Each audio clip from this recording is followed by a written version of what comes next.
Pues nos excusan por el tiempo, pero pues hemos tenido dificultades con el ingreso, pero digamos ya podemos iniciar. Bueno, buenos días a todos, a todas. Les damos la bienvenida al 6º Congreso Internacional de Educación de Abra Palabra, ¿sí? Este año el Congreso quiere abordar todo el tema de la enseñanza de las matemáticas, comprendiendo la forma matemática de pensar. Vamos a iniciar con los himnos, con el himno nacional, con el himno de Tolima y con el himno de Ibagué. Entonces, por favor.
Soy vaquero, tolimense y en el pecho llevo espumas, va mi potro entre las brumas con cocuyos en la frente y al sentir mi galopar, galopa el amor del corazón.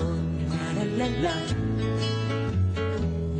la la, soy vaquero tolimense y en el pecho llevo espumas, va mi potro entre las brumas con cocuyos en la frente y al sentir mi galopar, galopa el amor del corazón.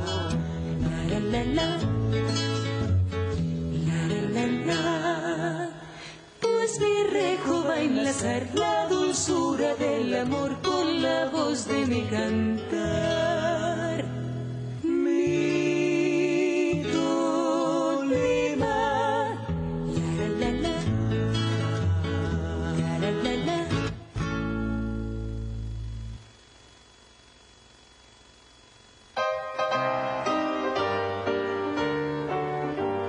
Mi raza es fija de sangre bravía, yo soy tierra firme y quiero cantar.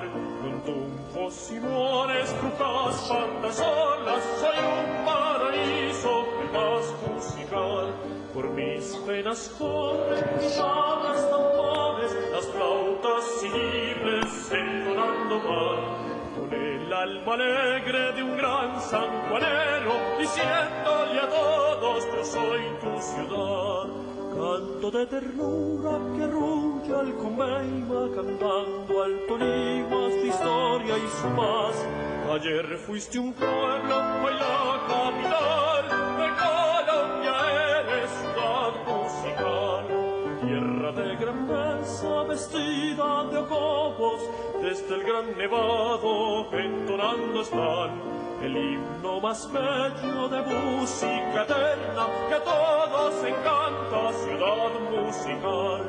Yo llevo en mi pecho este gran cantar, tierra soberana de la libertad. Eres alegría y tierra de paz, viva que soñada, eres mi ciudad. Canto de ternura que arrulla el Comeima, cantando al Tolima su historia y su paz. Ayer fuiste un pueblo, hoy la capital de Colombia, eres ciudad musical.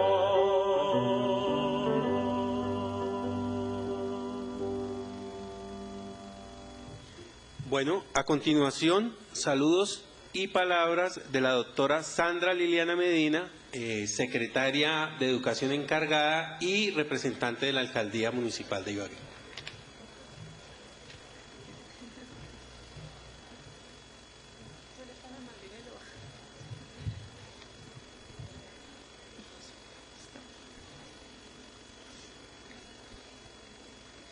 Buenos días a todos los docentes y académicos, señoras y señores que participan en el 6º Congreso Internacional de Educación. Para la Secretaría de Educación del municipio es un placer tenerlos aquí reunidos para compartir un espacio de análisis pedagógico. Hago extensivo un caluroso saludo de parte del señor alcalde Guillermo Alfonso Jaramillo y de la doctora Lady Tatiana Aguilar Rodríguez, secretaria de Educación Municipal. Nuestro lema, por Ibagué con todo el corazón. Hacer matemáticas implica que uno se ocupe de problemas, pero a veces se olvida que resolver un problema no es más que parte de la vida. Encontrar buenas preguntas es tan importante como encontrar buenas respuestas y soluciones, y qué mejor que a través de las matemáticas. Sea la oportunidad de encontrarnos para compartir lo que más nos gusta, enseñar, a pensar, a reflexionar, a resolver problemas de la vida cotidiana, de la mano de la más hermosa ciencia que es la matemáticas. Es para nosotros un placer contar con esta nutrida convocatoria donde nos acompañan grandes panelistas. Agradecimientos a Ricardo Cadavid por ser el gestor de esta actividad que se desarrolla en el marco de Abra Palabra. Bienvenidos a este hermoso congreso de construcción conjunta de paz. No nos dejemos robar la esperanza y la alegría de poder vivir en paz y en armonía. Bienvenidos.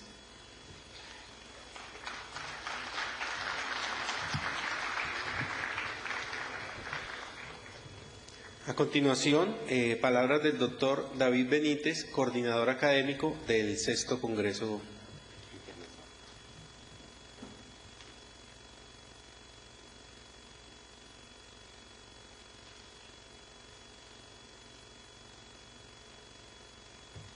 Muy buenos días. Le damos un especial saludo a los miembros de la mesa principal.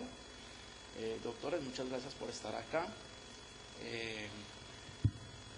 Muchas gracias a los académicos que han sido invitados centrales a este Congreso Internacional de Educación de Abra Palabra, cuyo tema central para esta versión 2017 es relativa al desarrollo del pensamiento matemático de la población escolar. Muchas gracias, profesor Raymond Duval, por haberse desplazado desde Francia. Bienvenido a Colombia con su señora esposa.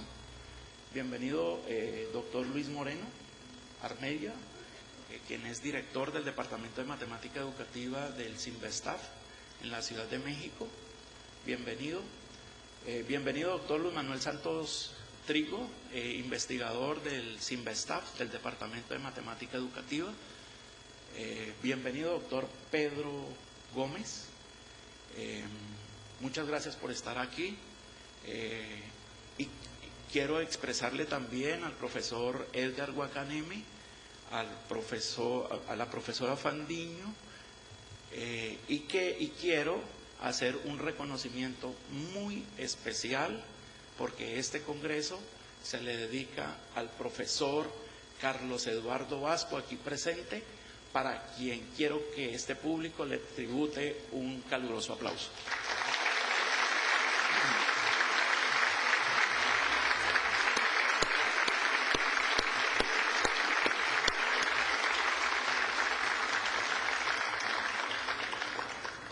Profesor, muchas gracias por su tiempo, por dedicarnos su obra. Si hoy día hacemos un reconocimiento es por todo el legado que usted le ha dejado al campo de la educación matemática, no solamente en Colombia, sino en el mundo. Muchas gracias, enhorabuena, y el día sábado próximo la organización del Congreso hará un reconocimiento especial. Bienvenidos, profesores de matemáticas. Bienvenidos los docentes de otras áreas que también nos acompañan, los directivos docentes.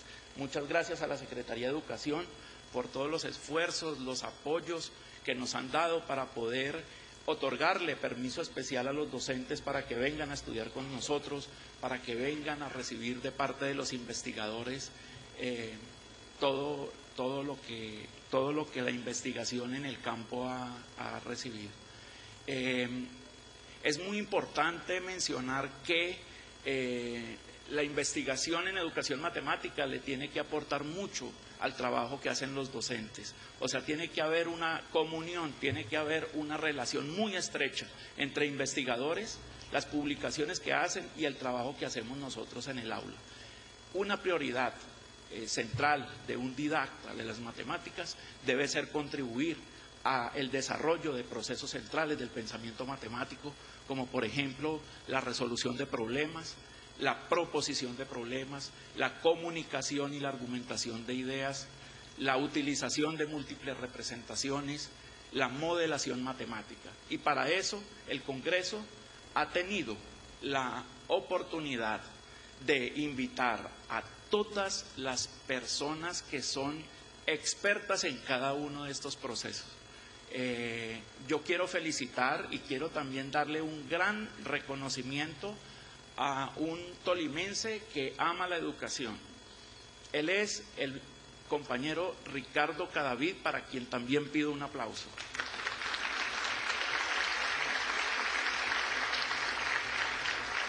Fueron muchas horas, Ricardo. Ya llevamos más de un año en la organización de este congreso. Ustedes deben saber esto. Desde definir el tema, definir los invitados, concertarlos, hablar con las instituciones, buscar los apoyos, los permisos. Déjenme decirles que esta es una tarea titánica. y hay que decir que hemos podido sortear todas las dificultades que este año se nos han presentado.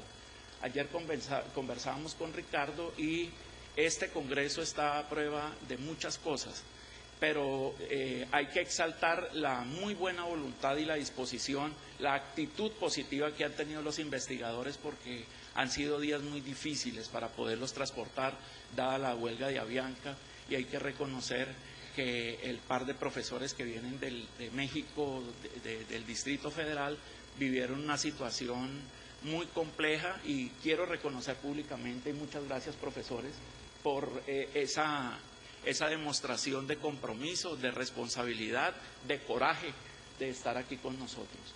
El Congreso, ustedes lo van a poder disfrutar, profesores. Hay conferencias plenarias con cada uno de los investigadores centrales que hemos invitado. Hay talleres.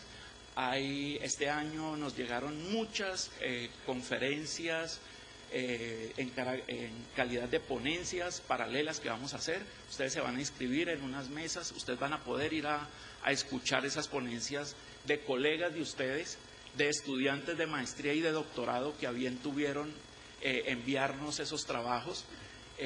Recibimos más de 70 trabajos y se arbitraron estrictamente, académicamente, y todos esos trabajos se van a poder presentar.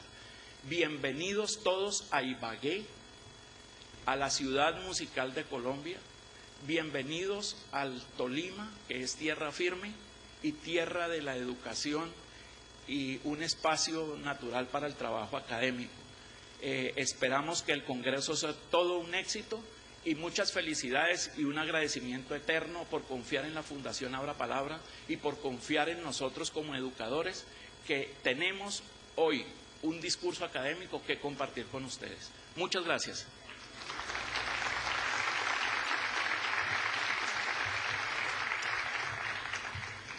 Muchas gracias, doctor David, por sus palabras. A continuación, palabras del doctor Ricardo Cadavid, director de la Fundación Abra Palabra y coordinador general del 6º Congreso de Educación. Bueno, estas son las últimas palabras porque sabemos que estamos atrasados. Bueno, para mí es un inmenso placer y me llena de satisfacción inaugurar este importante evento. Yo creo que en la historia de nuestro Congreso, sin lugar a dudas, es la mejor versión y esperamos seguir mejorando. 20 al 22 de septiembre del 2018, Anatomía de la Moral, Educando para el Desarrollo Moral. Ese es nuestro tema. Estamos detrás de Berkowitz, bueno, de quien se pueda en el tema, porque la corrupción es un tema demasiado importante para dejárselo a la política. Con humildad reconozco que yo, como psicólogo, soy de esa serie de personas que ingresó a la psicología pensando que allá no le iban a dar matemáticas. ¿Sí? Que es el motivo por el cual yo juraría que ingresa la mayoría de los científicos sociales. Me equivoqué, me rajé 3 veces, iba a hacer postdoctorado en Estadística 1, hasta que llegó el profesor Pedro Gómez, que está sentado en la mesa, y se inventó en esa época una empresa docente, y se inventó una cosa que se llamaba Estadística para Ciencias Sociales. Lo que ya de entrada con ese título le hace a uno entender que uno como que es otra cosa. Como que los duros de la matemática están allá y que a los de Ciencias Sociales como que tenemos una reducida capacidad de entendimiento del asunto, nos tenían que hacer el campo aparte.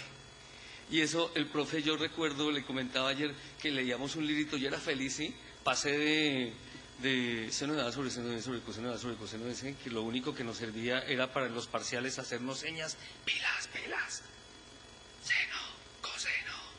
Sí. Para únicos que servíamos nosotros era para eso. Pasamos con el profesor Gómez con unos libritos que salían, y entonces recuerdo que estaba Taur, se llamaba Taur, estadística y todo el rollo, y entonces jugando con los casinos y todo el asunto, logramos aprender estadística y nos volvimos ludópatas. disculpa, sí, jugábamos billar y aprendíamos sobre estadística. Eso fue muy importante para nosotros porque es entender que hay una mitad bien grandota, como yo no soy matemático, voy a decir que es una mitad del 75% por lo menos, que se raja en las matemáticas, que le tiene un pavor absoluto a esa vaina que uno no sabe con qué se come. Luego ingresé a hacer una maestría de educación, ¿no? Y en la misma maestría de educación, que nosotros sabemos que la hacemos por ese ánimo importante, esa fe por el conocimiento y por el escalafón, que es simplemente un adicional, uno estaba con los compañeros de las ciencias sociales y los compañeros de las matemáticas, y esos combos son distintos. Es más, a mí me encanta porque una vez fuimos a un congreso de didáctica de la ciencia, y esa vaina no tiene apellido. Si usted va para un asunto de didáctica de las ciencias sociales hay que ponerle el apellido. Yo alguna vez le pregunté a un amigo y sobre eso escribió el profesor Vasco un artículo que recuerdo en la universidad. Yo decía, venga, pero ¿cómo así? Didáctica de las ciencias, ¿de cuál ciencia? Y el tipo voltea, las únicas que hay, hermano. Las naturales, físicas y exactas. Las otras son disciplinas pseudocientíficas. Y entonces uno empieza a sufrir, ¿no? Como psicólogo, aquí el único psicólogo que, mejor dicho, saca la mano por la materia es el profesor Raymond Duval. De resto a nosotros nos dicen, yo no pasé de los números mixtos.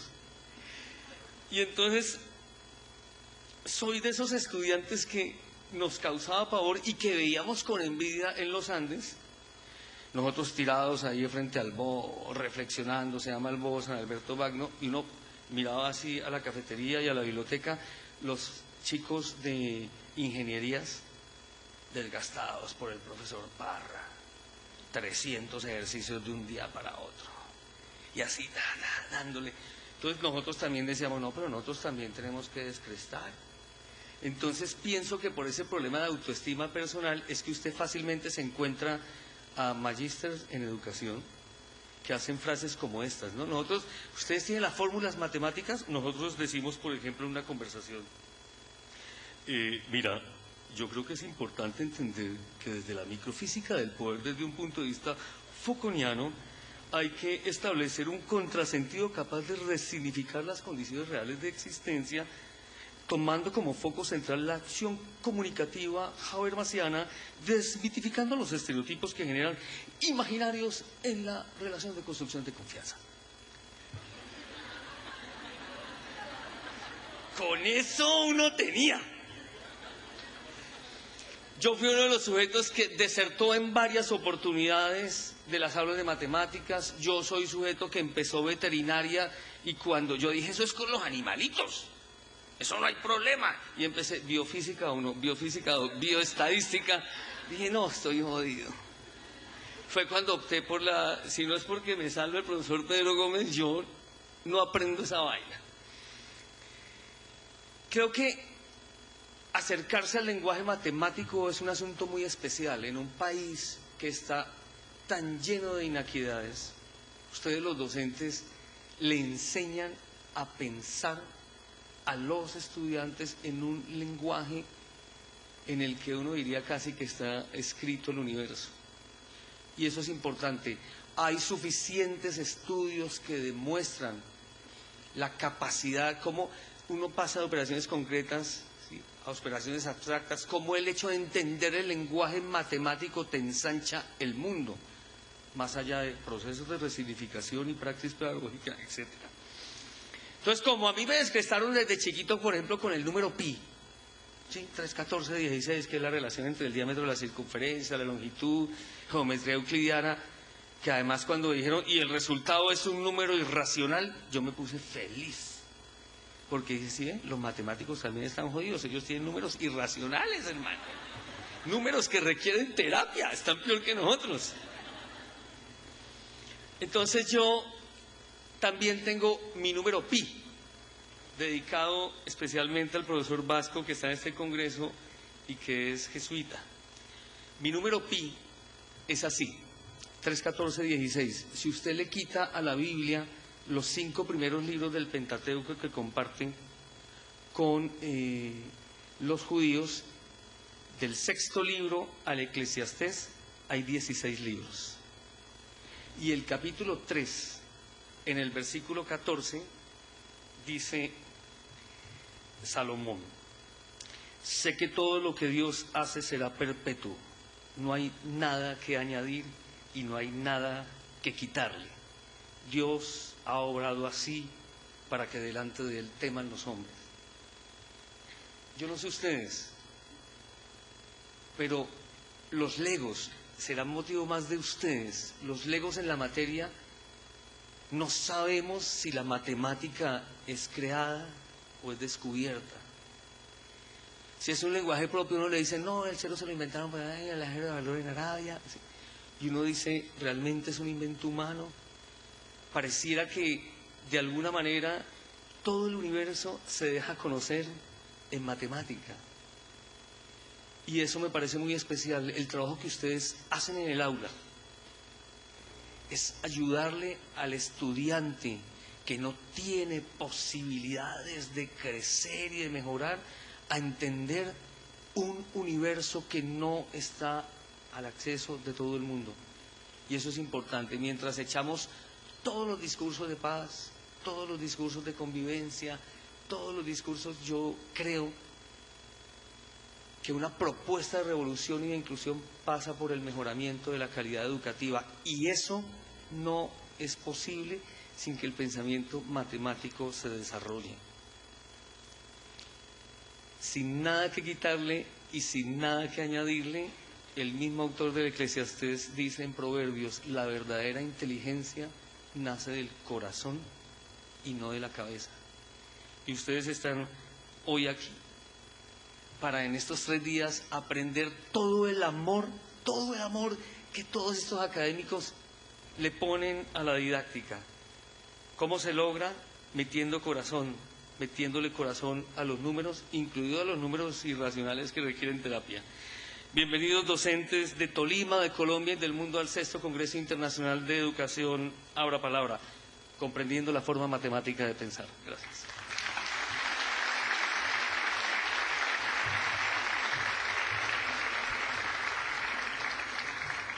Bueno, sin más preámbulos, entonces los dejamos con la primera conferencia del programa. Entonces le pedimos por favor a los compañeros que estaban en la mesa que por favor se sitúen en el auditorio, y le pido el favor a el doctor David Benítez que nos haga la presentación de nuestro primer conferencista.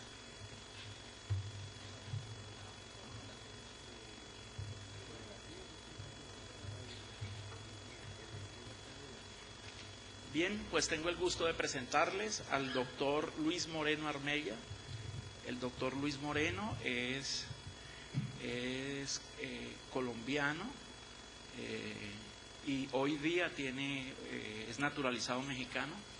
Él estudió matemáticas en la Universidad Nacional de Colombia, también hizo una maestría en matemáticas, hizo un doctorado en el Departamento de Matemáticas del CIMBESTAF, del que por su desempeño lo vincularon como profesor y como investigador. El profesor Moreno es investigador nacional del Sistema Nacional de Ciencia y Tecnología, nivel 3, que es una alta categoría en el escalafón de investigadores de México, y eso se debe a la cantidad y a la calidad de su producción académica en artículos, libros, capítulos de libro, ponencias internacionales, graduando alumnos de doctorado, y por los proyectos de investigación que ha dirigido con financiamiento federal. El profesor Moreno trabaja en muchos temas. Hoy día trabaja en el tema de la utilización de la tecnología computacional en el ámbito escolar. Ha sido asesor internacional para el Ministerio de Educación Nacional de Colombia en un proyecto de incursión del uso de las tecnologías digitales, particularmente de las calculadoras, en la enseñanza de las matemáticas. El profesor Moreno es el director del Departamento de Matemática Educativa del CIMBESTAF de México, y hoy va a compartir con nosotros la conferencia inaugural. Bienvenido, profesor Moreno. Esta es su casa. Muchas gracias por aceptar esta invitación, y este público es receptivo a su importante contribución académica al campo. Recibámoslo con un fuerte aplauso.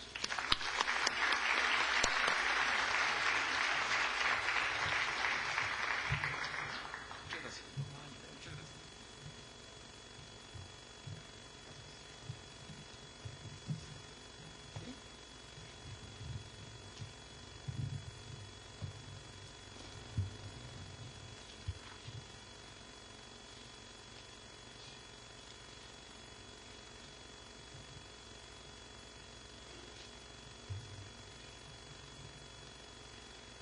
Pues muy buenos días a todos.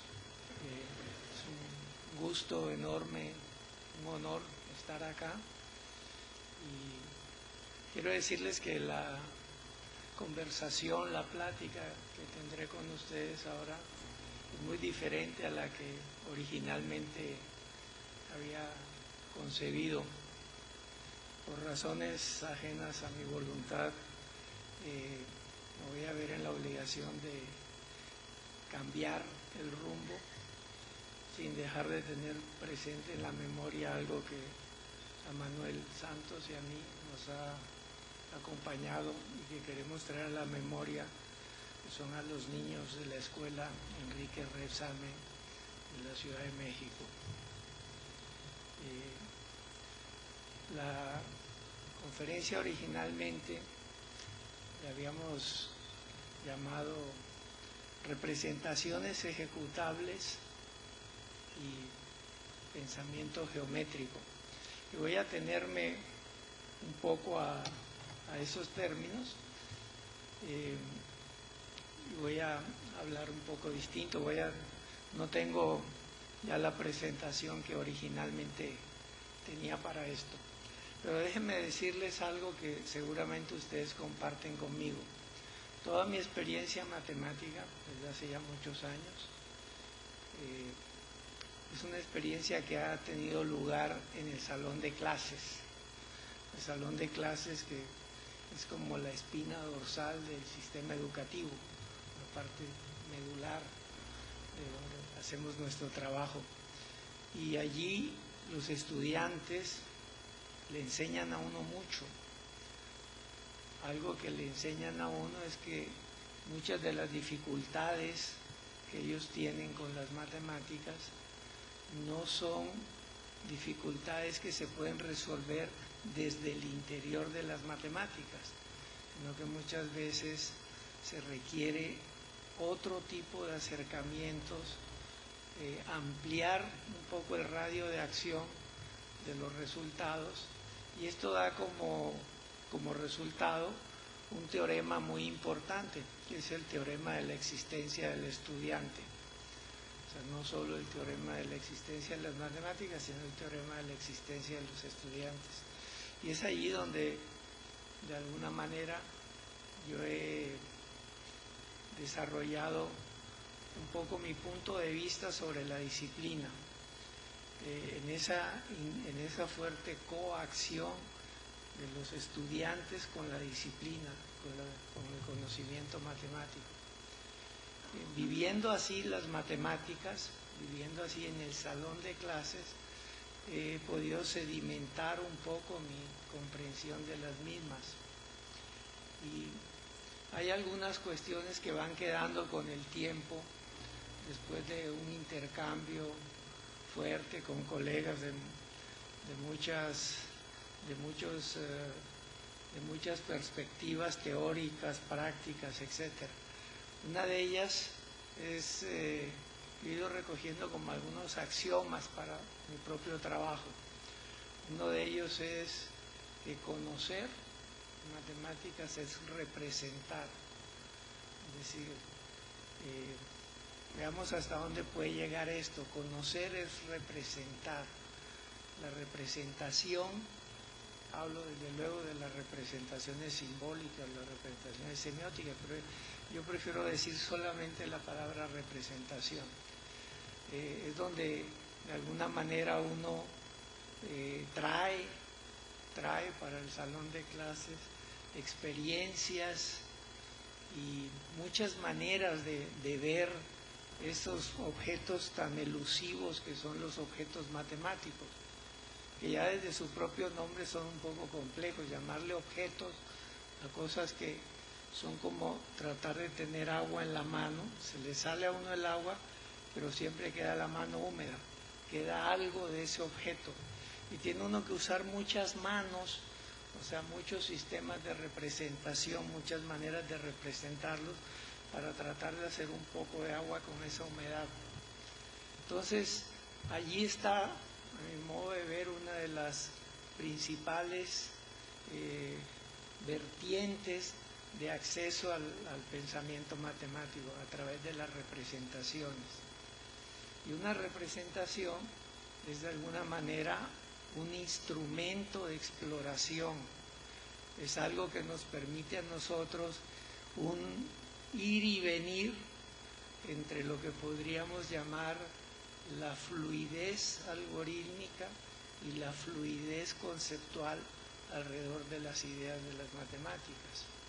Es decir, aquello que llamamos calcular y conceptualizar. Siempre los términos son un poco insuficientes, por eso hay que de alguna manera hacer siempre rodeos alrededor de ellos para tratar de capturarlos un poco más.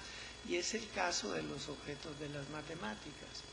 Estos objetos, cuando pienso en lo que ocurre ya cuando uno está en el salón de clases, ya están de alguna manera allí. Entonces mi problema no es crearlos, sino crear vías de acceso a ellos, una manera de acceder a estos objetos de las matemáticas. Entonces uno tiene una y otra manera de representarlos. Si es una función, uno tiene una gráfica, tiene una tabla de valores, tiene una fórmula a veces tiene un polinomio, una serie de potencias, etcétera, etcétera. Es como si tuviéramos un gran poliedro y cada sistema de representación fuese como una cara de ese poliedro. Entonces empezamos a ver el objeto a través de esas distintas caras. Entonces es como una persona un poco que está en las sombras y le tomamos una foto y alcanzamos a verla desde este ángulo y luego otra por acá y luego otra por acá, y tenemos que ir armando, como esa historia de los ciegos que van tocando el elefante, ¿no? Entonces lo tocan y cada uno tiene una descripción del elefante, pero la descripción del elefante es la descripción de todas las descripciones que uno puede tener, pero siempre son insuficientes porque siempre hay otro ciego que viene a describir el elefante. Entonces siempre es incompleto. Es decir, una cuestión que ocurre es que los objetos de las matemáticas siempre son objetos en construcción, nunca están totalmente definidos, siempre son objetos en construcción. Y eso es interesante porque, bueno, nos garantiza tener trabajo, lo cual no está nada mal, ¿no? Pero siempre estamos allí en esto de poder a través de generar una mayor fluidez algorítmica, o sea, esa fluidez que tiene el violinista, ¿no? Que la música corre suave, o sea, fluye, no corre, fluye la música. Esa es la fluidez algorítmica y la fluidez conceptual, ¿no? Porque hay la doble virtud de la técnica y además el sentimiento, toda la sensibilidad, toda la cultura musical que el violinista trae con él, ¿no? Entonces esto que yo he llamado fluidez algorítmica y fluidez conceptual es algo que siempre está allí y que son las maneras como de alguna manera uno va reflejando esa construcción de la comprensión. A mi axioma de conocer y representar, le voy a poner un segundo axioma que es: representar es modelar. O sea, conocer es representar y representar es modelar. ¿Sí? Las matemáticas son, de alguna manera, el pensamiento matemático es la actividad de modelar. O sea, modelar es la actividad central que tenemos allí.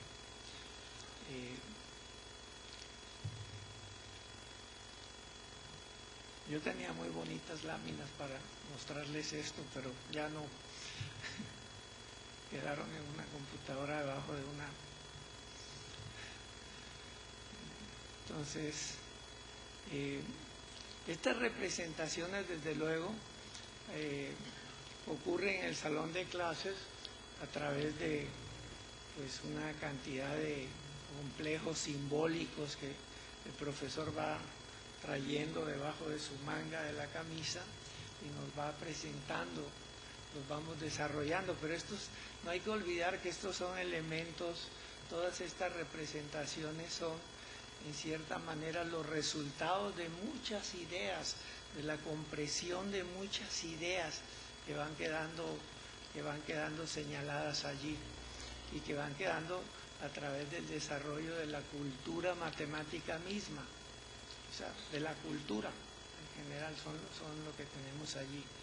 Y hay un poder cristalizador de estas representaciones simbólicas que muchas veces nos hace pensar que los significados matemáticos están completamente capturados en estas representaciones.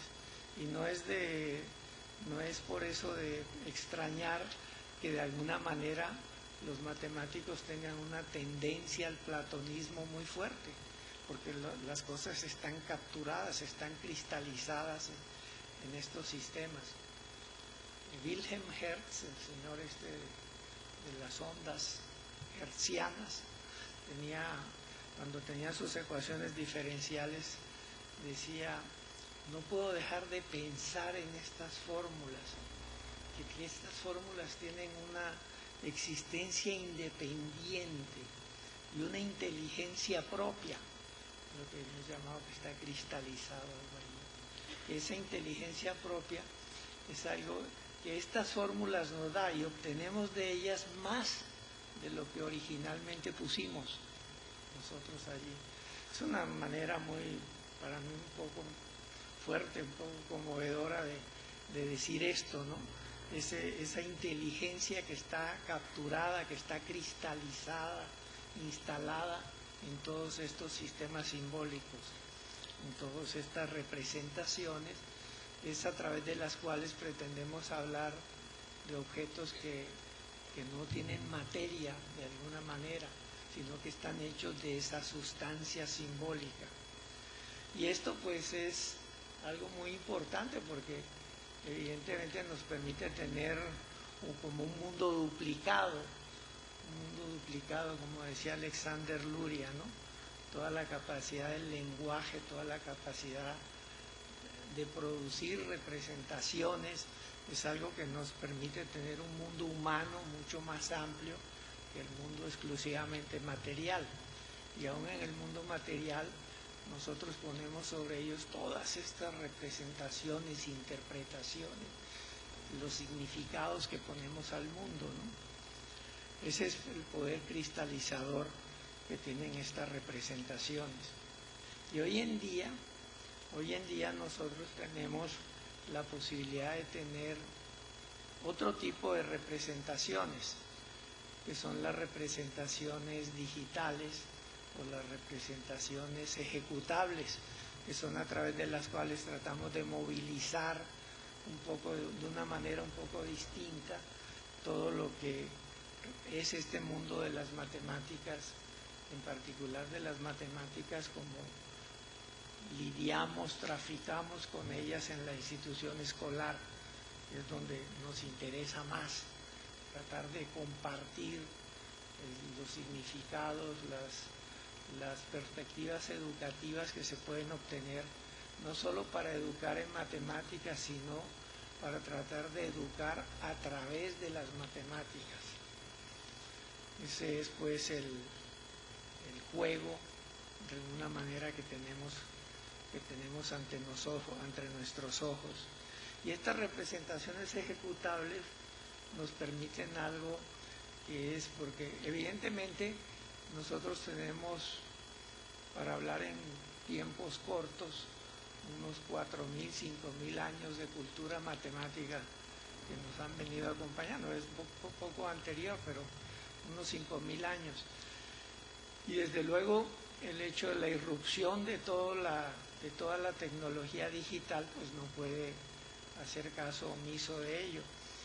Pero vamos a estar en una etapa un poco larga, yo creo todavía en una etapa de transición de los espacios que están a temperatura cero absoluto, que es el lápiz, el papel, donde los objetos matemáticos están instalados allí como a cero absoluto, no se mueven, a los medios digitales donde tenemos una dinámica, una interacción mucho más fuerte.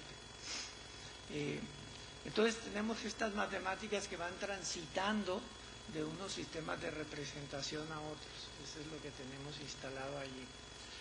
Entonces es como dar ese paso. Entonces no se trata de, así de manera espontánea, de inventar otras matemáticas, sino de tener unos nuevos ojos, unas nuevas maneras que es a través de las cuales las vamos a ir transformando dentro de la institución escolar. Marcel Proust, en su obra famosa Busca del tiempo perdido, decía que el descubrimiento no estaba en ir a nuevos territorios, sino a mirar los territorios donde uno estaba con nuevos ojos. Y eso es un poco lo que yo creo que hacemos, o que deberíamos hacer, o que estamos haciendo, todas estas son válidas, en el caso de las matemáticas. Entonces yo quiero mostrarle algunos ejemplos que recogen mucho de la experiencia que tenemos directamente con nuestros estudiantes. Nuestros estudiantes son normalmente profesores en servicio. Y entonces es un trabajo ellos son profesores muchas veces con mucha experiencia ya, con muchos años de docencia. Entonces el trabajo es muy interesante porque es un proceso muy arduo, muy intenso, pero fascinante, de transformación con ellos de los modos de pensar, donde no solo uno logra un poquito transformar el modo de pensar de ellos, sino que ellos logran mucho transformar el modo de pensar de uno. Entonces lo cambian mucho a uno, ¿no? Y eso ustedes lo conocen. Entonces yo quiero mostrarle algunos ejemplos un poco para darle voz al pensamiento de ellos. Es un poco lo que quiero mostrarles. Entonces es un trabajo, aquí tenía yo un papelito con los ejemplos que les quería mostrar, pero bueno, ya no lo encuentro. Entonces, se me perdió. Entonces, vamos a seguir improvisando.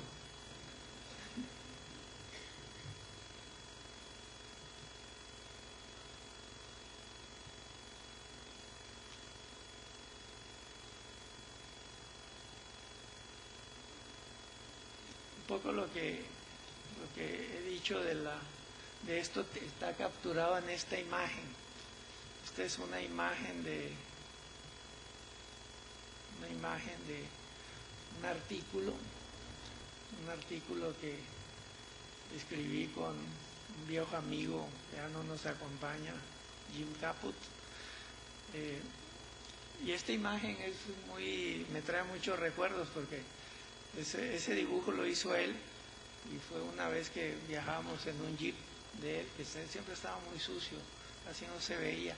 Entonces a mí se me ocurrió decirle, íbamos hacia la ciudad de Boston, se me ocurrió decirle que no era lo mismo, se lo dije en inglés, le dije, no es lo mismo look at que look through, o sea, no es lo mismo mirar allí que mirar a través de, y era porque no se veía nada, estaba muy sucio el vidrio. Entonces él hizo este dibujo y después apareció en ese artículo, que es un artículo de un libro que se llama Álgebra Temprana, un libro que editó el Consejo Nacional de Educación de Estados Unidos. Entonces es un poco lo que está en el fondo, la imagen A, está en el fondo, es un poco la experiencia, una experiencia que uno trata de representar delante de esto, ¿no? Y es donde las acciones que están en ese vidrio transparente son las acciones de uno, ¿no? Las acciones humanas, es donde se desarrolla la fluidez algorítmica y donde nace de alguna manera la fluidez conceptual. Entonces, esta es la imagen que de alguna manera recoge esto que he tratado de decirles anteriormente. Ahora voy a pasar a otra cosa, que son los ejemplos del trabajo con los profesores. Déjenme poner esta imagen allí. Estos son, no sé si el dibujo se ve bien. Podemos poner aquí. Podemos poner un poco más grande, tal vez.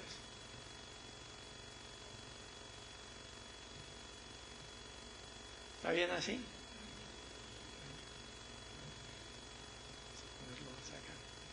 Este es un problema, porque pues nosotros somos cazadores de problemas, ¿no? O sea, vamos buscando por todos lados donde encontramos problemas, porque pues estamos completamente convencidos pues de que el pensamiento matemático lo vamos a desarrollar así, ¿no? O sea, pensando en los problemas, todos estos procesos que hablamos de internalización, de apropiación del conocimiento, de las representaciones, pues se tienen que hacer en una actividad, porque las matemáticas en particular en la escuela son una actividad de las personas, una actividad humana.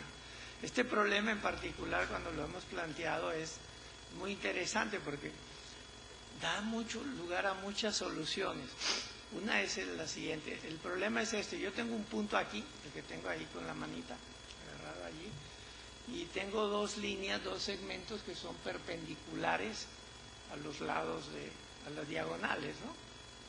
Y entonces el problema es, si yo sumo las longitudes de estos dos segmentos perpendiculares que tengo aquí, ver si esto cambia mucho, si es así. Es muy distinto decir, demuestren que la suma de las dos longitudes es una constante.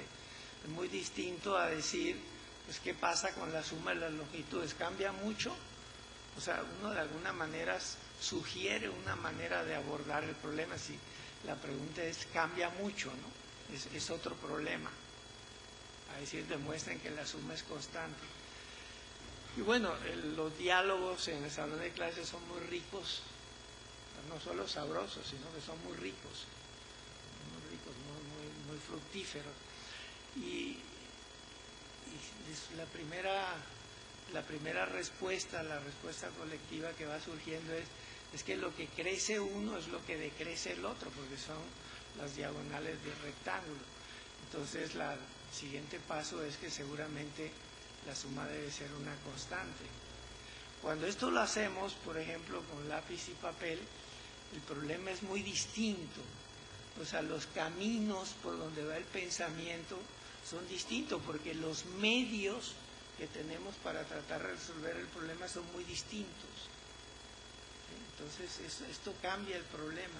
Entonces, ahí surge realmente lo que podríamos llamar un tercer axioma, y es que por donde va la ruta que uno sigue, la ruta, digamos, por donde la cognición de uno se va corriendo, va desenvolviéndose, depende de los medios que uno tiene. Como si dijéramos, es distinto si voy en bicicleta, si voy corriendo, si voy en patín, etcétera. En cada uno tiene su propia ruta. Y acá pasa lo mismo, o sea, la manera de abordar el problema depende de los medios que están a disposición de la persona que intenta resolver el problema. Entonces, en este caso, y esto pues se puede decir de formas mucho más elegantes, ¿no?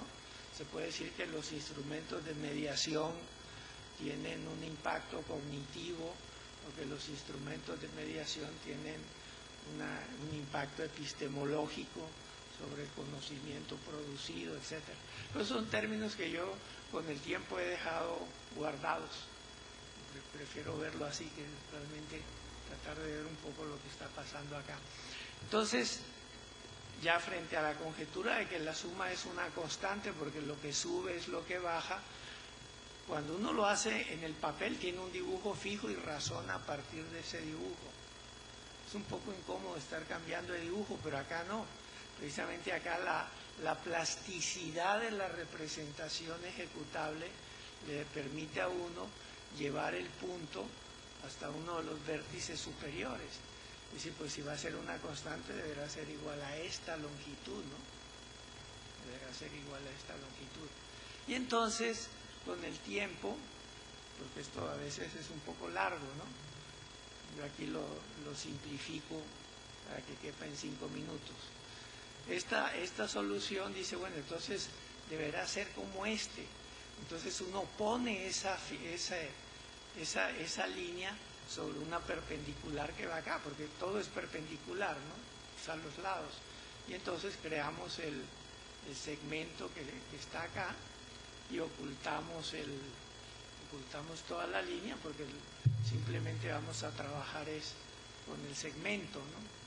Entonces tratamos de ver que esa suma de longitudes es igual a esta longitud que estamos poniendo acá. Perdón.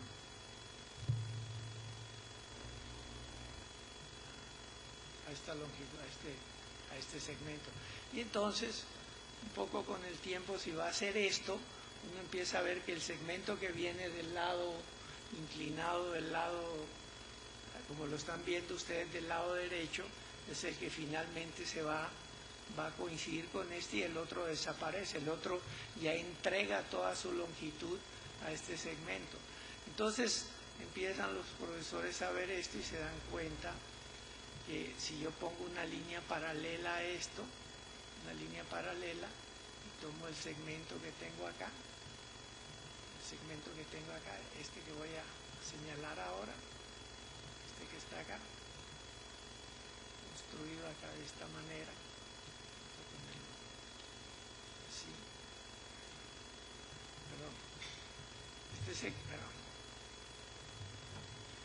entonces, cuando yo me muevo acá, se ve que es este de aquí. Entonces, se van haciendo visibles dos triángulos, ¿verdad?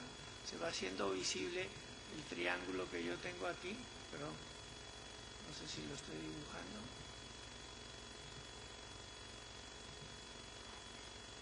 Este triángulo que está aquí y el triángulo que está acá. Una especie de mariposa.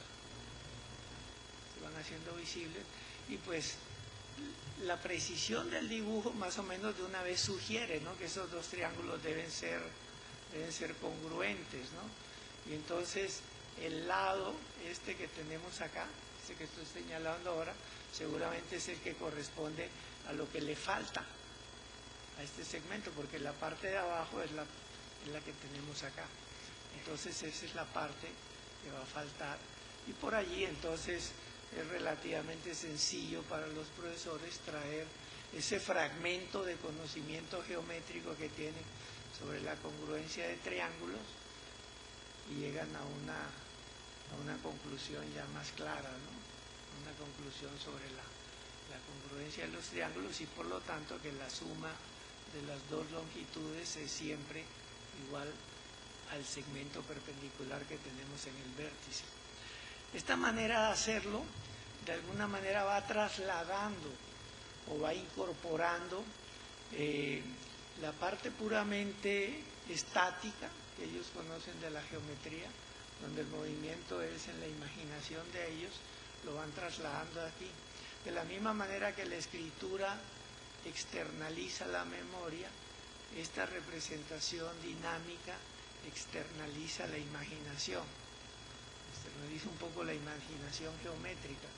Entonces, de alguna manera la demanda cognitiva es distinta cuando uno hace la geometría aquí. Y de alguna manera uno va haciendo un proceso como de hibridación del modo de pensar que tenía con el modo de pensar a través de la dinámica de la figura. Entonces esto va de alguna manera enriqueciendo y creando precisamente ese pasillo a través del cual vamos primero que todo enriqueciendo el tipo de representaciones y al mismo tiempo desplazándonos hacia a una manera nueva de pensar las mismas matemáticas. Esto de ninguna manera significa que estamos negando pues toda la herencia cultural que tenemos allí. Estamos enriqueciéndola y eventualmente sometiéndola a un proceso de transformación. ¿Sí? O sea, no se trata de cambiar, sino de transformar. Es lo que nos parece importante. Esta es pues una actividad que dura un buen rato, un buen tiempo, pero que termina aquí, tiene un final feliz. Hay algunas actividades que no tienen un final tan feliz, son un poco más complejas. Quisiera mostrarles algunas otras.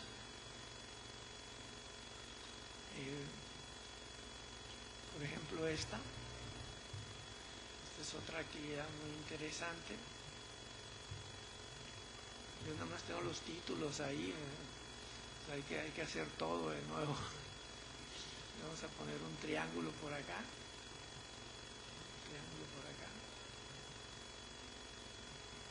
un triángulo, y entonces siempre los triángulos pues tienen puntos interesantes, ¿no? Hay puntos de concentración de alguna manera, donde hay como una sustancia matemática concentrada en la figura.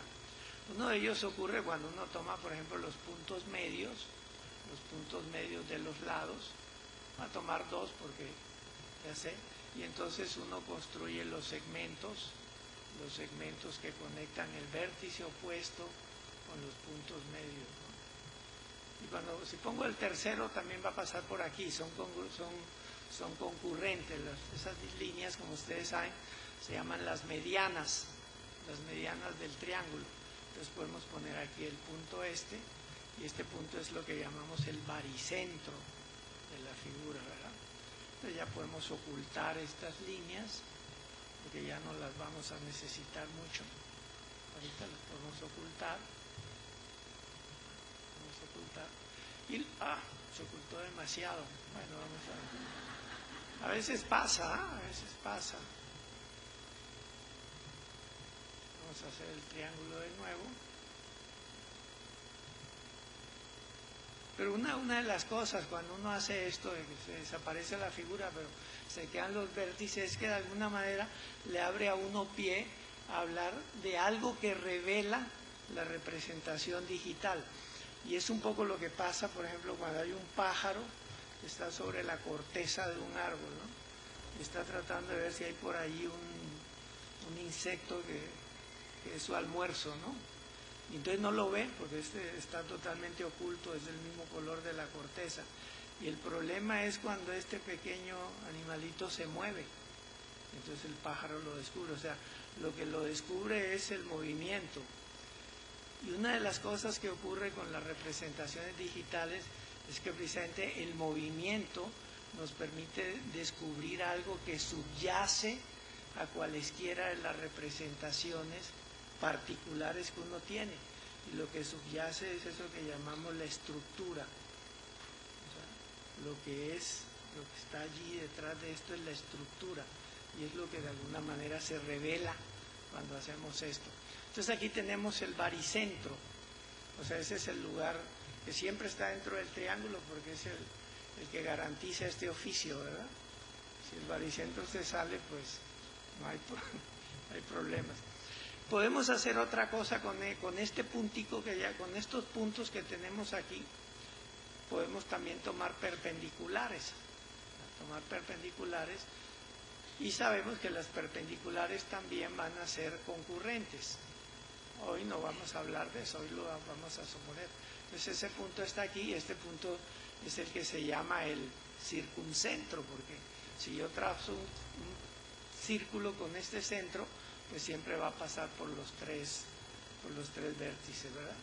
Y eso resuelve esto que acabo de hacer, resuelve un problema que nos causó mucho dolor de cabeza en el bachillerato, cuando todavía se llamaba así, el bachillerato, en tercero de bachillerato, vendría a ser como octavo grado ahora, que era si a uno le dan 3 puntos que no son colineales, ver que por ahí siempre pasa un círculo, ¿no? Entonces, bueno, ese es el problema que se resuelve allí.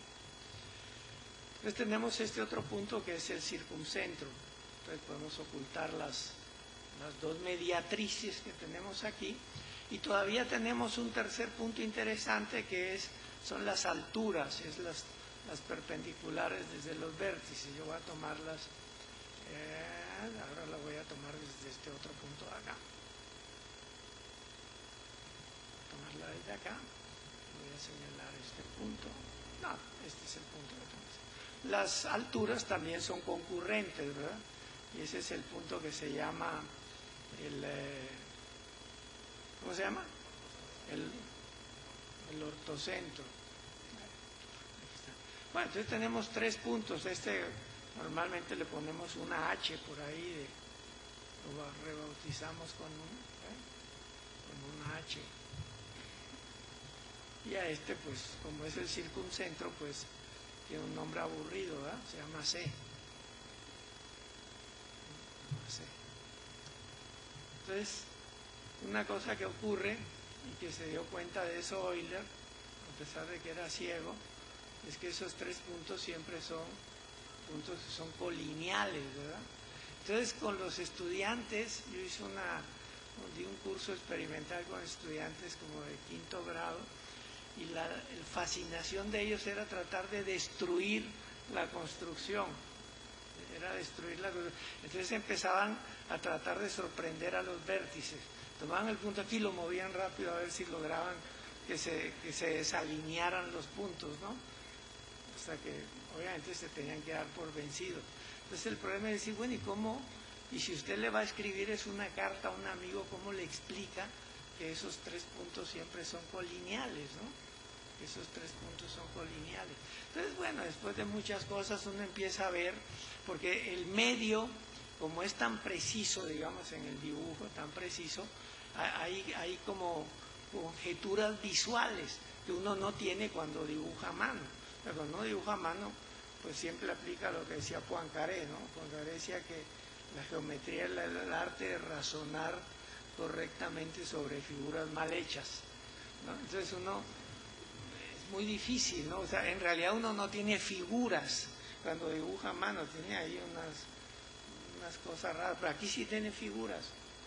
Entonces, más o menos, si uno ve allí, uno se da cuenta que esta distancia es como la mitad de la que hay entre H y B, ¿verdad? Entre el baricentro y el otro. Entonces uno dice, es como el doble. Bueno, entonces uno cómo trata de ver, entonces uno puede conjeturar de una manera más precisa tomando el compás.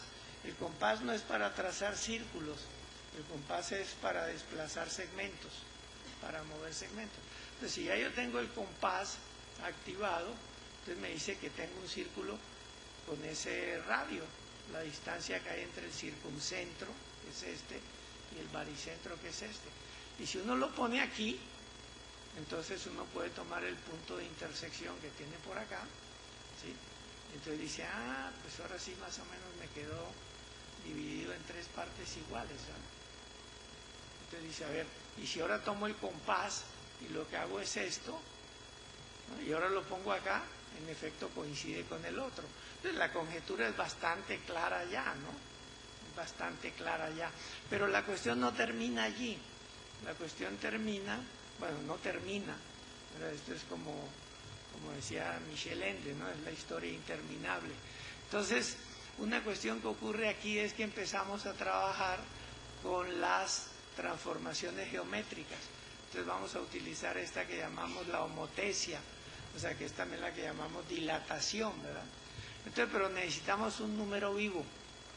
Entonces podemos poner aquí en este programa un deslizador, pero los que venimos de otras culturas matemáticas lo que ponemos es un segmento para poner un número vivo y le ponemos la longitud del segmento, ¿no? Ponemos la longitud del segmento y entonces igual, como ya hemos estado bautizando tanto aquí, entonces le rebautizamos esto y a esto le ponemos una D grande, ¿verdad? No hay D todavía ahí, sí. Entonces así se va a llamar esta longitud. Y nosotros ya después de haber hecho un trabajo con la dilatación, vemos que la dilatación siempre va en línea recta. Entonces nosotros podemos decir, bueno, entonces vamos aquí a tomar la homotesia, que es la dilatación, y vamos a dilatar este punto mirado desde aquí. ¿Ya? Y entonces enseguida nos pregunta el factor de dilatación y le decimos que con D. Y entonces aparece un punto por acá alto porque este es muy largo, ¿no? Dilatamos demasiado. Entonces lo que podemos hacer ahora es tomar este segmento y empezar a cortarlo y vemos cómo el punto va regresando, ¿verdad? Cuando el punto va regresando y cuando justamente está aquí, hemos dilatado por 3. ¿Sí? Hemos dilatado por 3, pero el punto se está moviendo en línea recta. Entonces esta es la posición del baricentro. Entonces, evidentemente hay muchos profesores que enseguida saltan y dicen, pero eso no es una demostración. ¿Verdad? O sea, bueno, no es una demostración de las que yo estoy haciendo cuando hago lápiz y papel. Es una demostración en otro lenguaje, en otro medio. No es el mismo tipo de demostración. Entonces, aquí surge la posibilidad de reflexionar sobre la demostración.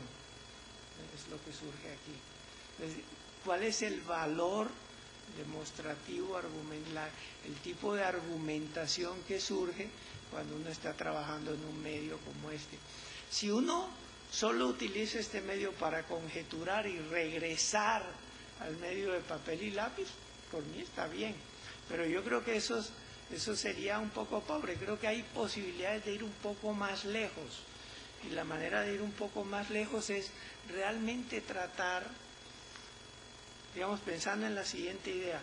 Si yo tengo un medio, como el medio digital, que me permite enunciar el teorema, el medio debe ser suficientemente rico para que me permita demostrarlo. O sea, eso está a discusión, desde luego, pero es algo que podemos discutir.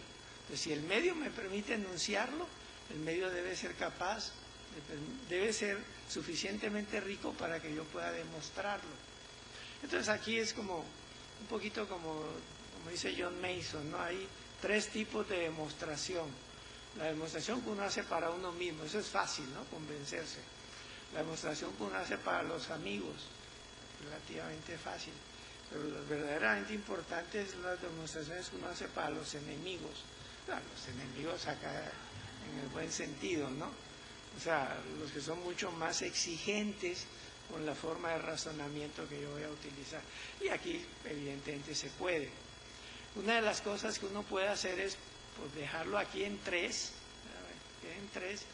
y bueno, como ya sé que lo que hace esto es duplicar, o sea, la dilata, mirado desde el circuncentro, está a distancia 3, ¿no?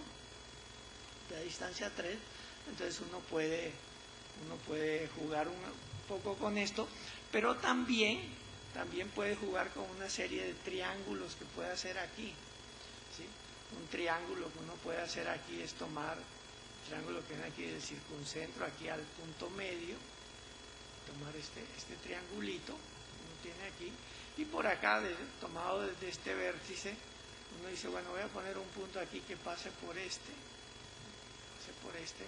y ahora voy a tomar el segmento que viene aquí, desde este punto a este otro acá, y empieza a jugar con triángulos semejantes que está allí, y como los triángulos semejantes son proporcionales, uno ve que la proporcionalidad para llegar al punto B', de nuevo es 3, pero para 3 era para llegar al baricentro, y entonces ese punto debe ser el baricentro, etcétera, etcétera. Y por allí va uno construyendo también una prueba para los enemigos. Y la idea es que los enemigos se vayan convirtiendo en amigos. Ese es un poco el lenguaje, el juego del lenguaje que podemos hacer allí en el salón, ¿no? Bueno, estas son algunas de las cosas. Evidentemente esto es muy rápido dicho de esta manera, y hay muchas más cosas. Algunas de ellas son las que no se quiere borrar ya, es que tengo que hacer así. Algunas de ellas son algunas que trabajamos con el profesor Santos, que publicamos en un libro que se llama Handbook Internacional de Educación Matemática. Y lo que pretendíamos era hacer, digamos, la experiencia de cambiar la base de conocimientos. O sea, por ejemplo, en el caso de las cónicas, en el estudio de las cónicas, cambiar la base de conocimiento. O sea, todos hemos estudiado las cónicas pues con las fórmulas y igual a x cuadrado, ax cuadrado, bx más c, cosas de ese tipo, ¿no? Decir, bueno, vamos a trabajar con las cónicas, pero no vamos a hacerlo antes de que hubiera geometría analítica, ¿no? Entonces, un poco esto, entonces decíamos, bueno, pero, a ver, si aquí el programa me permite trazar una elipse, entonces yo puedo poner los dos focos y puedo poner un punto por acá. Entonces yo sé que una elipse dice, es el lugar, el mantra, ¿cuál es? Es el lugar geométrico de los puntos cuya suma de distancia a dos puntos fijos es una constante. Dice, bueno, entonces si usted toma un punto cualquiera que está por aquí, y usted toma la suma de distancias a los dos corazones, es decir, a los dos focos del elipse, esta suma debe ser una constante. Dice, bueno, pues si es una constante, pues una constante en geometría, ¿qué es? Una constante en geometría es el radio de un círculo. Entonces, la manera como jugamos con el juego del lenguaje es el radio de un círculo. Bueno, entonces, si yo tomo una circunferencia, un círculo que tenga centro en el punto este y que mida esto, entonces si yo tomara la línea, voy a tomar la línea completa, desde el otro foco que pasa por aquí, pues este otro punto que está acá, en la intersección con este círculo auxiliar, este segmento, pues aquí tengo dos radios de este círculo auxiliar. Entonces la suma de distancias debe ser el radio precisamente del círculo que tiene centro aquí y que pasa por este punto. ¿Sí? Que pasa por este punto. Pero haciendo viendo toda la figura, uno dice, bueno, pero por aquí debería pasar una recta tangente. Pero esa recta tangente seguramente es la mediatriz de este segmento, porque estos dos puntos se equidistan de este, por la forma como lo construí. Entonces, si yo pongo la mediatriz de este segmento, la mediatriz de este segmento es justamente la línea que pasa por acá. Cuando uno tiene ya todos estos elementos puestos allí, entonces podemos hacer esto que los griegos llamaban análisis y síntesis. Entonces vamos a empezar a caminar hacia atrás. Decimos, ¿por qué no empezamos con el círculo? ¿Por qué no empezamos con el círculo? Entonces, empezamos con el círculo y ponemos la línea que teníamos acá, la línea que teníamos aquí, y este era el punto. Entonces sabíamos que el otro foco debería ser un punto libre que andaba por aquí. Nosotros sabíamos que este punto y este que estaba en el círculo de alguna manera deberían constituir los extremos de un segmento al que le iba a tomar la mediatriz. Estoy yéndome hacia atrás en la construcción, ¿no? Entonces ponemos la mediatriz del segmento que pasa por estos dos puntos. Y este punto que teníamos acá, el punto de intersección aquí en este lugar, era justamente donde construíamos un circulito que venía a este A y pasaba por este otro foco.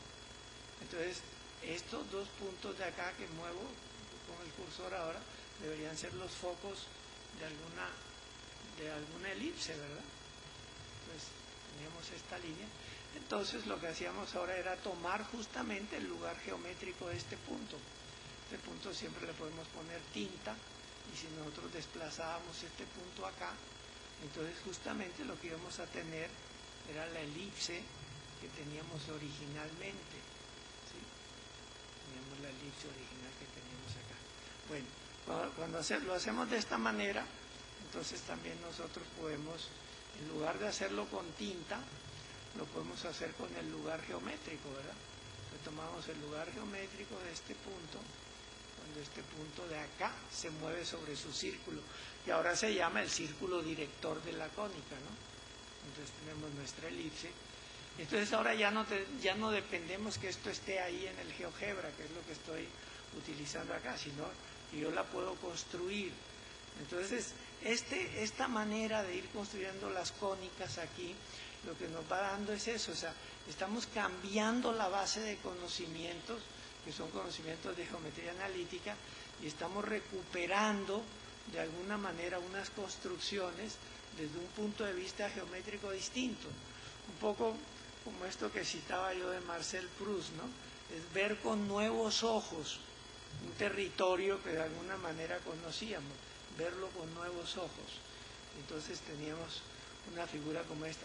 Pero cuando hacíamos esto, entonces teníamos otras posibilidades, porque podíamos tener una elipse que le coincide en esto, pero el punto interesante es cuando este segundo foco empieza a abandonar el círculo director. Entonces nos empiezan a aparecer las hipérbolas. Decimos, es que entonces solo hay una sola cónica. O sea, todo depende desde dónde le esté uno mirando, ¿no? Entonces luego es, bueno, ¿y por qué se convirtió en hipérbola, ¿no? Y entonces, bueno, lo que antes era una suma ahora es una recta. Porque el punto clave es este, ¿no? El punto clave es este puntico que tenemos aquí. Vamos a ponerlo grandote. ¿Sí?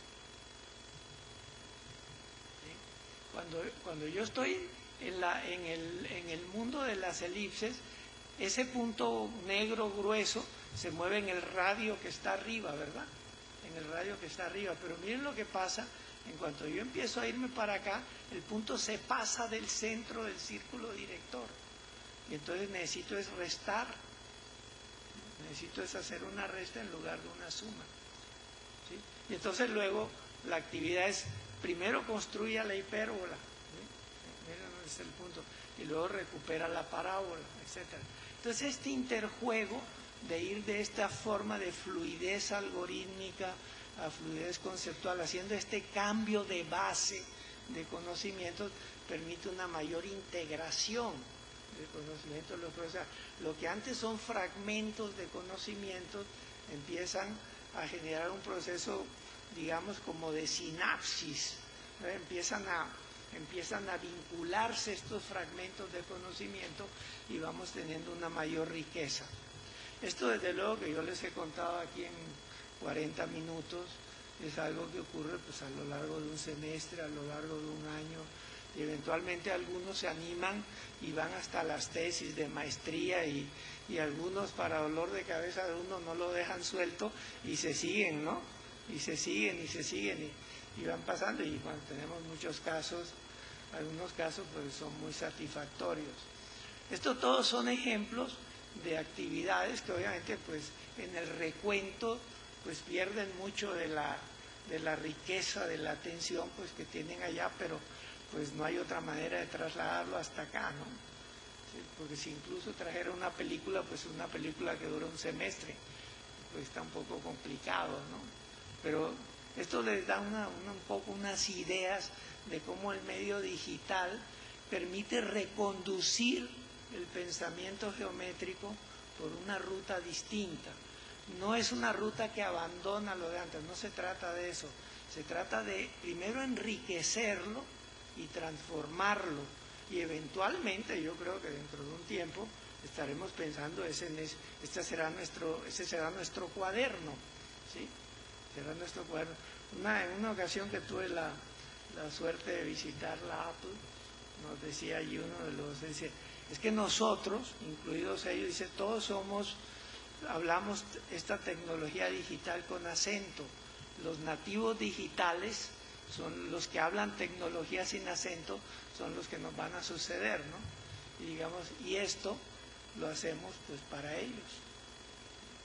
Nosotros vamos a seguir hablando con acento, a veces un poco un acento medio francés, a veces un acento medio griego, etcétera, etcétera, según el territorio geométrico donde nos estemos ubicando, ¿no? Pero pues seguramente las generaciones que vienen van a hablar esto sin acento, y yo creo que el mejor regalo que les podemos hacer es entregarles una matemática transformada, ¿sí? Una matemática que está completamente pegada al papel. Nunca estoy hablando de abandono, estoy hablando siempre de transformación, pero de transformarles esta matemática porque este es el espacio de representación natural para estas generaciones. Y la educación pues debe tener siempre esa meta. Uno educa es para el futuro, ¿sí? O sea, los estudiantes que tenemos hoy son profesionales dentro de unos años. Entonces, hay que pensar siempre en educar para el futuro. y de alguna manera lo que hay que darles son instrumentos de racionalidad, instrumentos para transformar su educación. Eso es todo lo que quería decirles. Muchas gracias.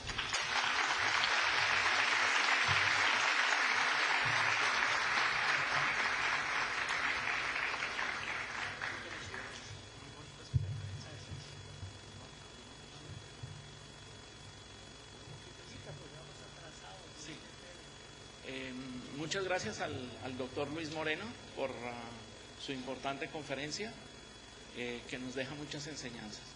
Vamos a abrir un espacio muy cortito de preguntas, unas 2, 3 preguntas, porque estamos atrasados en nuestra agenda, ustedes comprenderán.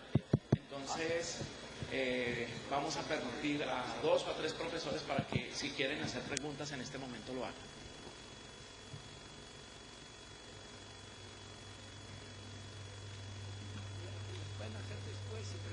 Bueno, el profesor Moreno también nos va a estar ofreciendo el día de hoy el taller denominado Simbiosis entre el punto y el píxel en geometría. Me dice el doctor que las preguntas también las pueden hacer en otro espacio o a través de su correo electrónico, que lo vamos a hacer público. Muchísimas gracias. Despedimos al doctor con un fuerte aplauso.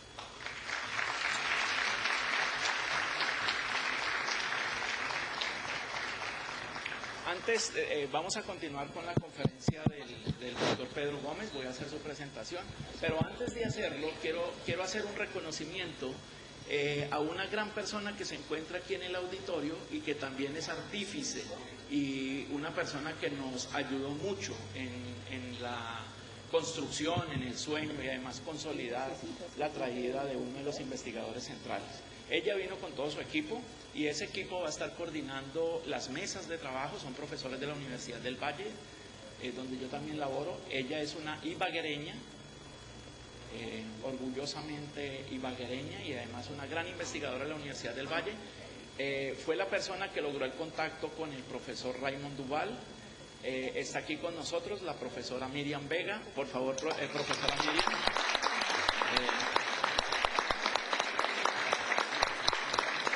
Muchas gracias. La profesora Miriam logró que el profesor Duval viniera a Colombia y muchas gracias por todas las atenciones que le está dando al profesor Duval y por permitir que su grupo de investigación de la Universidad del Valle esté con nosotros.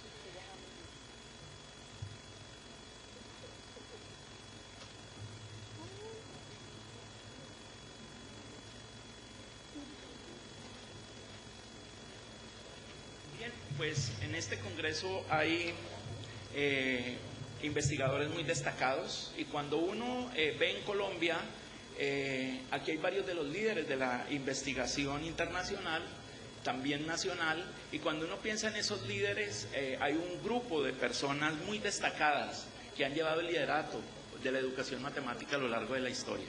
Uno de ellos es el profesor Pedro Gómez Guzmán. El profesor Pedro Gómez es doctor en matemáticas de la Universidad de Granada con especialidad en didáctica de las matemáticas. Él es ingeniero industrial y licenciado en matemáticas de la Universidad de los Andes, magíster en estudios de las sociedades de América Latina de la Universidad de París. Actualmente es profesor de la Universidad de los Andes, coordinador de la concentración en educación matemática de la Maestría en Educación del Centro de Investigación y Formación en Educación, CIFE, de la Universidad de los Andes, y colabora como investigador de la Universidad de Granada, donde se formó junto a uno de los grandes líderes también de la educación matemática en la Universidad de Granada, como lo es el doctor Luis Rico. Profesor Pedro Gómez, muchas gracias por aceptar la invitación. Gracias por todos los apoyos que nos ha dado, no solamente en el Congreso, sino en la formación de muchos profesores en la Universidad de los Andes y en Colombia. Sus trabajos son muy destacados y por eso lo hemos invitado. Vamos a recibir al doctor Pedro Gómez con un fuerte aplauso. Muchas gracias.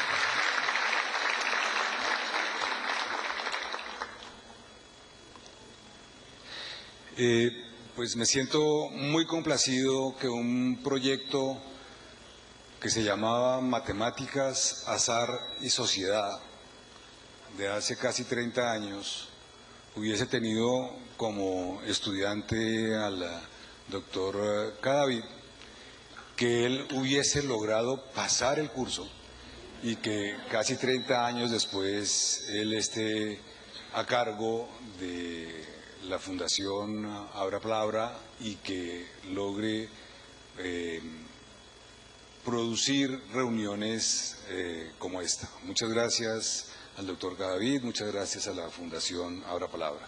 Yo hoy quiero hablar de un tema muy concreto, objetivos de aprendizaje, algo que supuestamente nosotros como profesores manejamos en principio todos los días en nuestra labor en clase. Y el título es Objetivos de aprendizaje en matemáticas más que un enunciado. ¿Qué es lo que quiero charlar con ustedes en este rato? ¿Qué significa un objetivo de matemáticas en el aula? ¿Cómo lo manejamos y qué implicaciones tiene? Voy a trabajar un ejemplo a lo largo de la presentación. Es un ejemplo de un grupo, del trabajo de un grupo de profesores de la maestría en educación matemática que dirijo en la Universidad de los Andes, y sencillamente es para poder llevar un ejemplo a lo largo de toda la presentación. El ejemplo dice establecer la cantidad de permutaciones sin repetición posibles en un conjunto dado. Esto lo trabajamos o lo trabajaron en el nivel de la educación media y la pregunta es ¿qué significa esto? Y es todo sobre lo que voy a hablar. Este es un trabajo, o me estoy basando en trabajos de David Benavides, Andrés Carrillo, Milena Ortiz, Sandra Parra y Carlos Velasco. No solamente me interesa pensar en qué significa esa frase, sino en principio en qué papel juega, una vez que le demos significado a un objetivo de aprendizaje, qué papel juega ese significado en el trabajo que nosotros hacemos en la institución educativa, es decir, en planificar, en implementar y en evaluar el currículo. El mensaje que quiero transmitir pues es que es un poquito más complicado de lo que usualmente pensamos. ¿Qué es lo que voy a hacer? Voy a comenzar describiendo rápidamente el contexto y el problema que quiero abordar. Y aquí estoy hablando de manera personal, pero realmente tengo que decir que este es un trabajo que venimos haciendo desde hace alrededor de unos 8 años con mis colegas María José González de la Universidad de Cantabria, Isabel Romero de la Universidad de Almería en España y mis colegas de una empresa docente con quienes trabajo en varias cosas, pero en la maestría en educación matemática, Andrés Pinzón, Paola Castro y Carlos Velasco.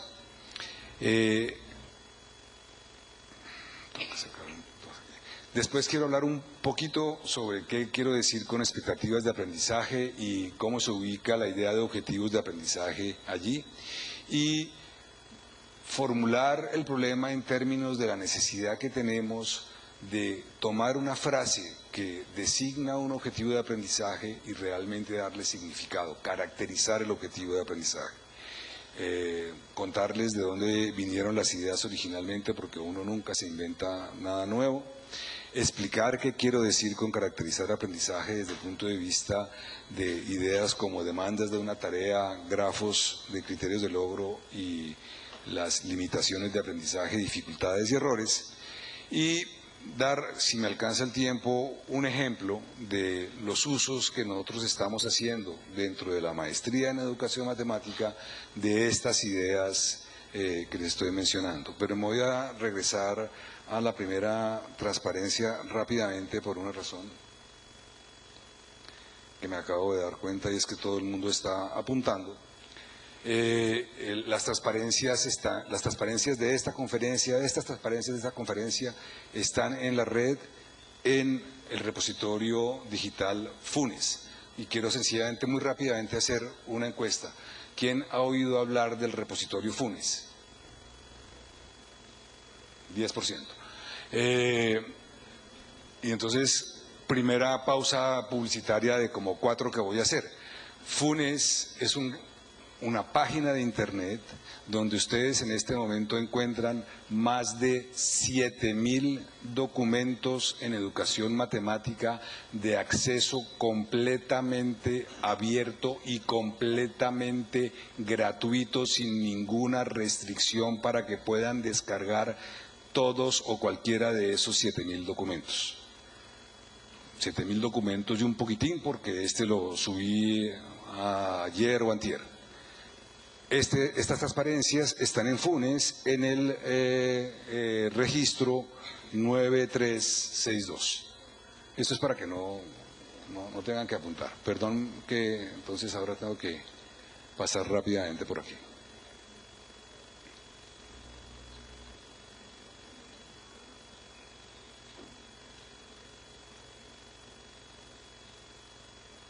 Bueno, entonces lo que quiero es mostrarles uno de los usos, de varios usos que hacemos de la forma en que abordamos la caracterización de los objetivos de aprendizaje con un esquema que llamamos el esquema de los semáforos, y contarles qué resultados hemos obtenido con ese esquema de los semáforos. El contexto, y aquí voy a responder la primera pregunta que siempre me hacen, es esto. Lo trabajamos en el contexto de un programa de posgrado, una maestría en educación matemática que dura 2 años, en donde los estudiantes se olvidan de sus familias y de sus amigos. Por aquí tengo al menos una estudiante que puede dar constancia de eso, y por consiguiente es una gran cantidad de trabajo, y no se está suponiendo que lo que yo les voy a mostrar es lo que el profesor debe hacer para cada una de sus 4 o 5 horas de clase diarias todos los días. Pero al final quiero explicar cómo vemos la relación entre ese esfuerzo en la formación y lo que puede ser la práctica diaria del profesor.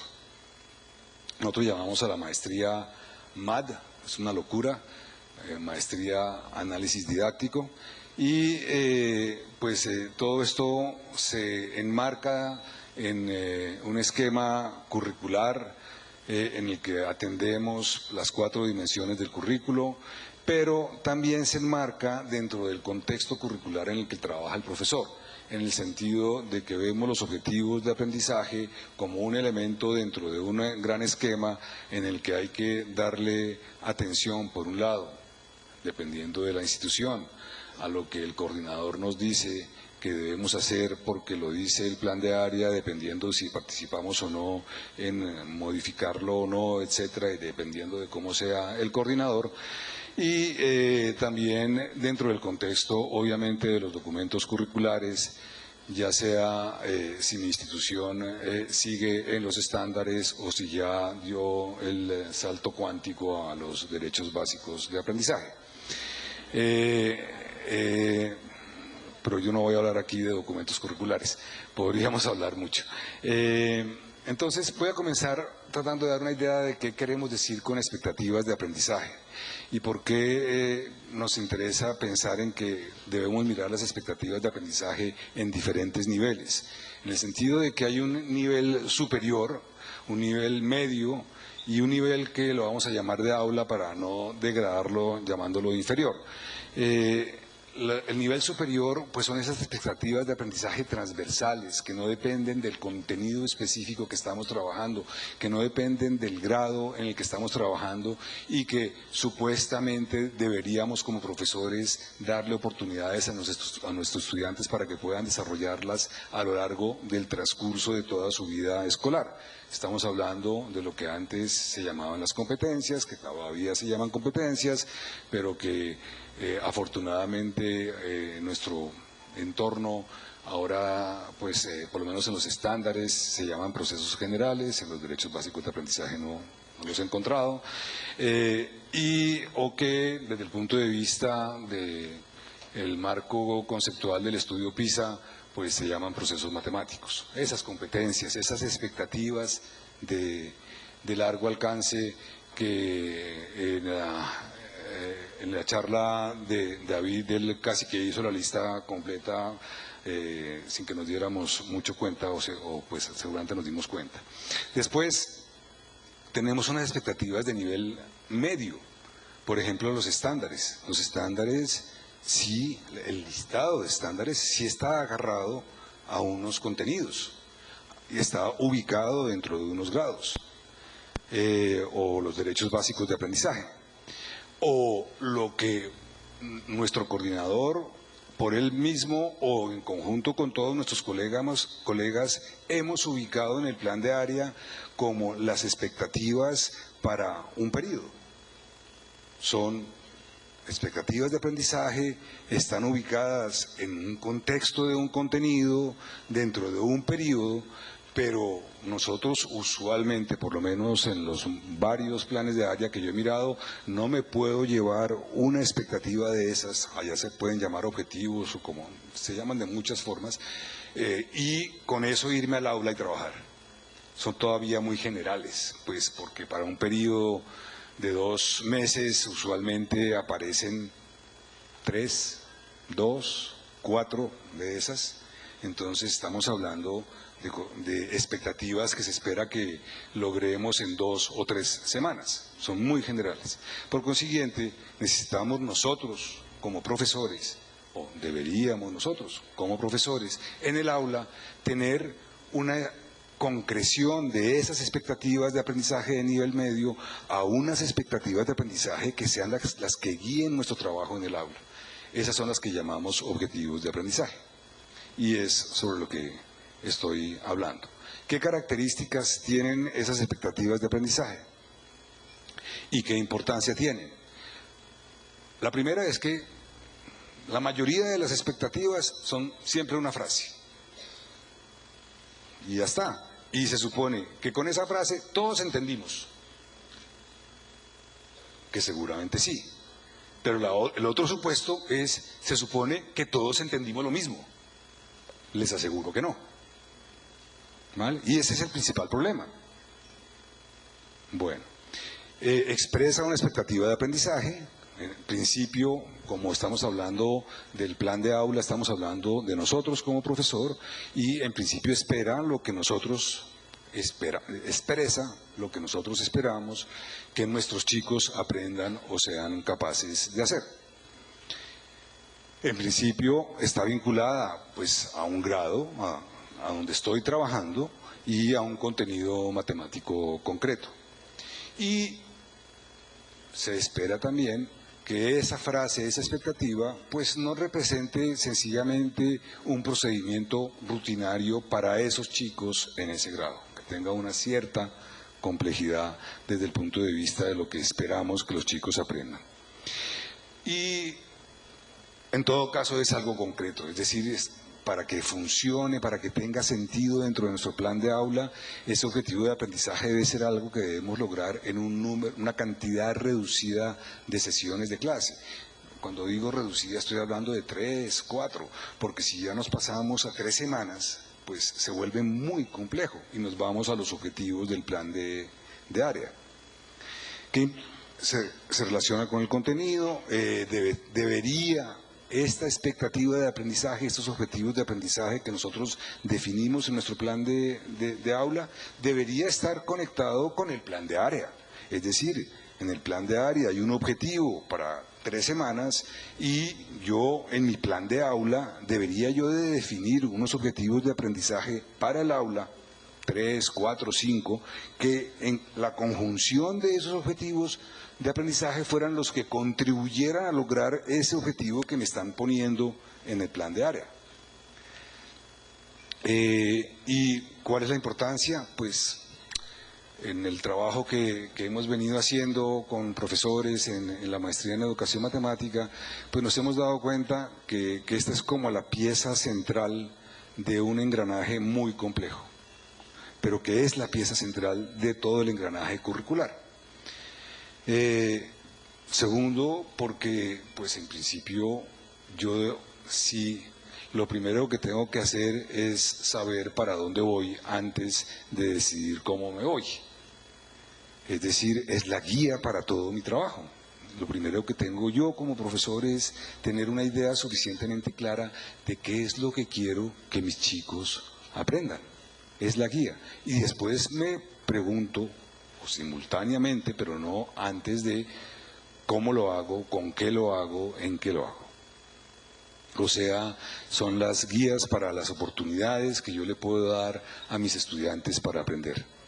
Y también es la guía de cómo voy a usar yo la evaluación y qué es lo que voy a evaluar y para qué voy a evaluar.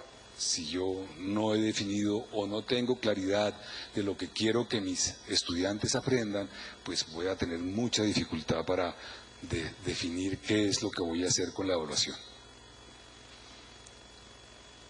Pero, como les menciono, esto es bastante complejo. ¿Qué significa un objetivo de aprendizaje? ¿Qué significado tiene? ¿Qué significa que un estudiante haya logrado un objetivo de aprendizaje? Es una manera de cambiar la primera pregunta por la segunda. Pero entonces deberíamos de tener una idea medianamente clara de qué significa para nosotros que un estudiante logre un objetivo de aprendizaje. Y si sabemos un poquito qué significa eso, entonces ahí sí nos preguntamos, ¿y cómo hacemos nosotros para proporcionarle a nuestros chicos oportunidades para que puedan lograr ese objetivo de aprendizaje? Y finalmente, ¿cómo me doy cuenta de si lo han logrado o no? Son 4 preguntas muy gordas y voy a tratar de abordar tantas como pueda. El primer problema es que entonces lo que quiero es proponer una manera de darle significado a un objetivo de aprendizaje, caracterizar un objetivo de aprendizaje. Y que si logro mostrar que eso es posible, pues eso tiene implicaciones con cómo se relaciona el objetivo de aprendizaje con el contenido matemático, con las oportunidades que yo le voy a proporcionar a mis estudiantes para que logren ese objetivo de aprendizaje, cómo me voy a comportar yo en el aula y cómo voy a usar yo la evaluación. Esto es muy, muy optimista, pero es un poquito para que no se me duerman porque ya deben estar cansados. Entonces, ¿de dónde vienen estas ideas? Pues la verdad es que el origen de las ideas viene de Martin Simon y una idea que seguramente ustedes han oído hablar, que se llama la trayectoria hipotética de aprendizaje.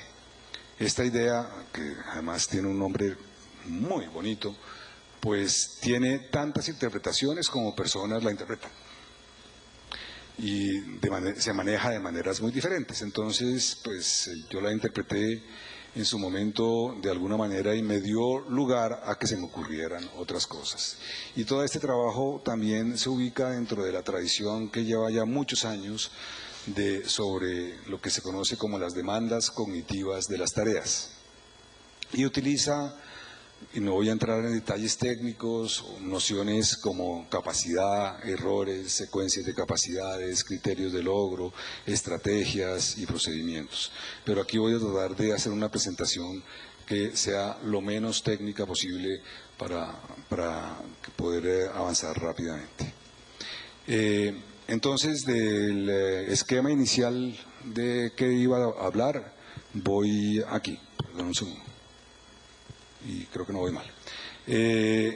Entonces ahora vamos ahora sí a entrar en el tema de qué significa caracterizar un objetivo de aprendizaje, para lo que quiero desarrollar un poco la idea de qué es lo que demanda una tarea, la idea de grafo de criterios de logro y la idea de limitaciones de aprendizaje. Para poder abordar el problema de caracterizar un objetivo de aprendizaje, pues primero tengo que responder a la pregunta: ¿qué significa que un estudiante logre un objetivo de aprendizaje? Y eso, en principio, en una interpretación muy general, significa que el estudiante es capaz de usar las matemáticas que están implicadas en esa frase, de abordar y resolver tareas. En cambio, de sencillamente repetir definiciones o resolver ejercicios rutinarios. Pero eso no me ayuda a responder la pregunta: ¿qué significa para un objetivo de aprendizaje específico que un estudiante lo logre? Porque lo que necesito es saber, poder para un objetivo de aprendizaje específico, ¿qué es lo que ese estudiante debería ser capaz de hacer para que yo considere que ha logrado ese objetivo de aprendizaje? Entonces, ¿cómo abordo esa pregunta de qué debe ser capaz de hacer?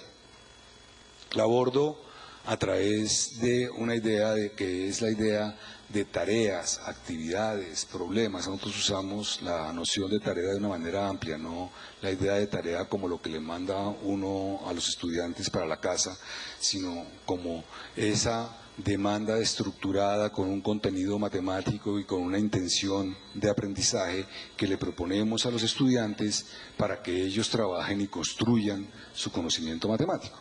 Entonces, nosotros abordamos la idea de lograr un objetivo de aprendizaje a través de la idea de tareas que caracterizan ese objetivo de aprendizaje. Estas son tareas de evaluación, no son tareas de aprendizaje. Lo que nos interesa es saber si el estudiante es capaz de hacerlas.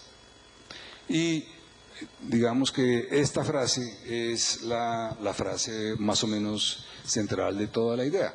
Si yo tengo como profesor un objetivo de aprendizaje formulado en una frase, como la que presenté antes, darle significado a mi objetivo de aprendizaje consiste en establecer, identificar esas 1, 2, 3, ojalá no sean más de 4 tareas que yo considero que si un estudiante es capaz de resolverlas, entonces el estudiante ha logrado el objetivo de aprendizaje. Y esta es la idea central. Darle significado a un objetivo de aprendizaje consiste en establecer qué es lo que yo espero que los estudiantes sean capaces de hacer, con motivo de haber logrado el objetivo. Y lo establezco